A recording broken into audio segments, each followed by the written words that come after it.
Hello again, everybody. This is Steve Callis speaking of sports.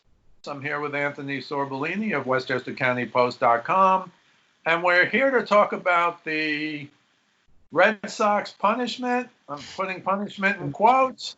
According to the Commissioner of Baseball, which just came out in the last few days, I guess they thought the timing was right because the NFL draft is this week, and they just didn't bother to get to it before the world totally changed with this coronavirus pandemic. But essentially, the holding is, at least to me, no holding.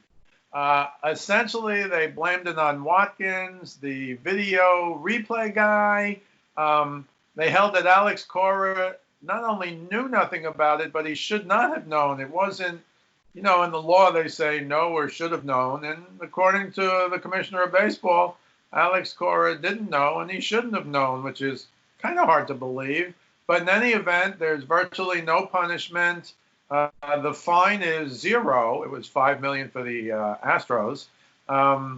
They took away one 2020 second-round draft pick. As you probably know, they took away four Astros picks, the first and second over this year and next year. You can argue if you want whether even that was enough for the Astros, a different issue. But essentially, now they interviewed 34 current and former Red Sox, and Manfred actually said even if he could discipline players, which he could not because they were all granted immunity again, in this case, he would not have disciplined one player, which again sounds very strange to me. Anthony Sorbellini, what are your thoughts on this fiasco? I think you saw my thoughts on this, hitting that little air quotes for penalties. It's an absolute joke. I'm a big baseball fan, I live and breathe baseball. I have a baseball tattoo, baseball stitches on my elbow. This isn't a good look for baseball. I said it with when we first started diving into the Astros videos. I don't understand what Rob Manfred, what he's trying or hoping to accomplish with this. In the scope of things with these absolutely lackluster penalties, I don't think he's kind of just putting a Band-Aid on a mortal wound, for lack of a better analogy.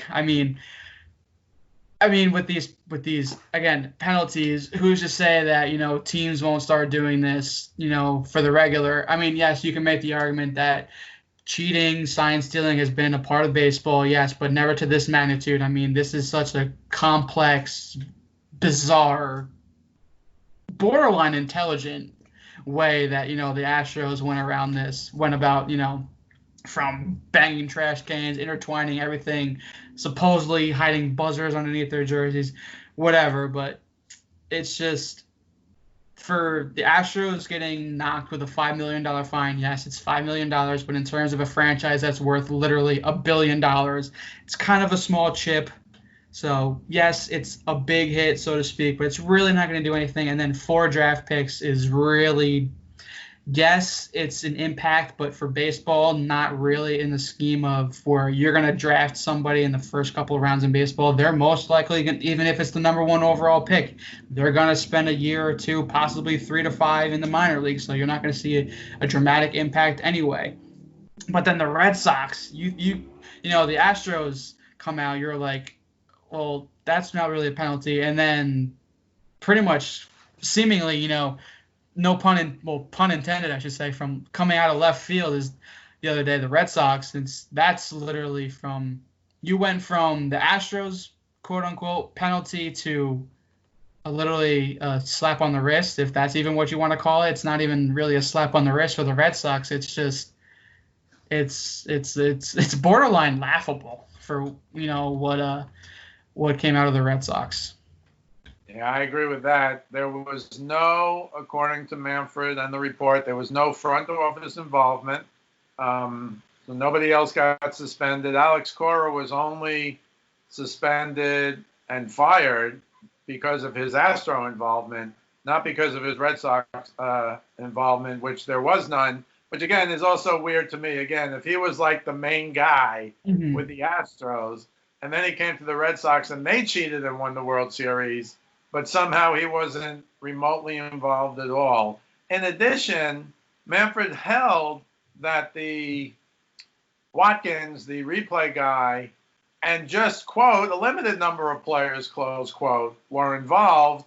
Yet at the end, he essentially said, if I had the power to suspend these players, which I don't have because I gave them all immunity, just like the Red Sox, I would not have suspended any of them. So there you have an admission that some players were definitely involved with the Red Sox and the replay guy, yet I wouldn't have punished them anyway. So this to me is just kind of, and they also held that it was only during the regular season. It didn't happen in the playoffs, which again, if you have something successful during the regular season, see the Astros, you go all the way through the playoffs and through the World Series. Yeah. I don't know how he came up with that conclusion. I mean, yeah. So on the big picture, look, my own theory, and I'm sure you share it, is they just wanted this all to go away. They didn't announce it till the week of the NFL draft. They were hoping nobody paid attention to it, and frankly, very few people paid attention to it. It wasn't even a story compared to what the Astros were, and certainly compared to what the NFL draft is. Even as we're taping this, it's still going on. So I just find it disheartening. You and I have talked off camera. It's almost, I know you can't cheat specifically the way the Astros and the Red Sox did because they now have new rules. But the point to me is, and you're right, sign stealing's been around for 100 years. You just can't use the video replay during the game like they had the TV up in the Red Sox and the Astros dugout, for example, as opposed to this guy, I guess, was in the back room doing the cheating during the game. So I think overall, of course, it's a joke. It's nothing compared to the Astros. Even if you tell me it wasn't as bad as the Astros, there still should have been more punishment, in my view. And again, to say I can't suspend the players, but even if I could, I wouldn't. And yet in the same report to say it was the replay operator and, quote, a limited number of players, quote, who were involved, strikes me as absurd. Give me your final thoughts on this whole fiasco. I mean, I don't think I have any final thoughts. I can go ramble on for another, 2 hours about this.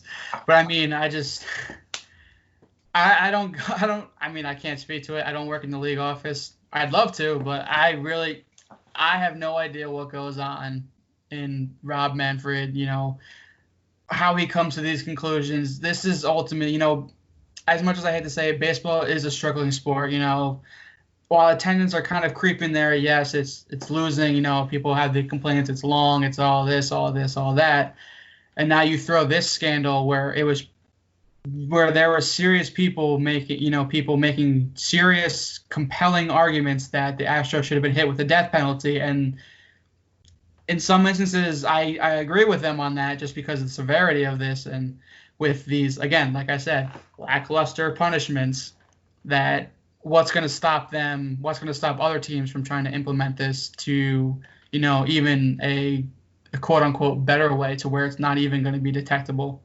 So it's a slippery slope. I mean, I agree with you there, Steve, that Rob Manfred kind of just wants this in hindsight, but unfortunately, at least definitely for the foreseeable future under Manfred's tenure, but I think this is going to be something that we're going to be talking about 50, 75 years, hell, even 100 years from now. I mean, we still talk about the Black Sox scandal, and this is nothing short of it. So there's no getting away from this, and Rob Manfred, I think, he's doing way more harm than he is good by implementing these penalties.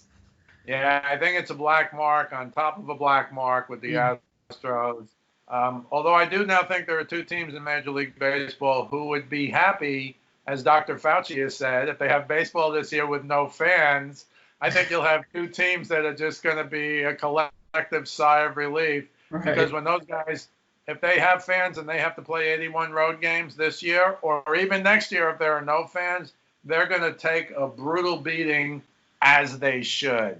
And they still are getting Steve Callis too. Go ahead, I'm sorry. No, they still are getting a brutal beating. I mean, part of the reason people think that because the season's not in that they're not getting their fair share. But I remember I seen a couple of weeks ago, Major League Baseball, their social media accounts were kind of re-airing classic Major League Baseball games, and they had a live chat, and fans were actually banging garbage cans during the Astros game. So this isn't going anywhere anytime soon to where now we're just going to keep bringing it back up again.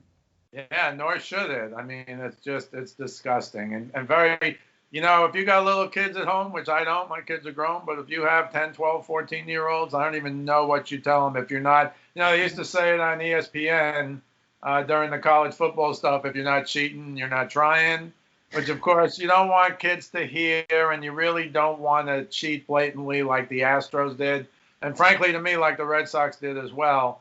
But that's just where we are now in sports. It's really disgusting. I just shake my head.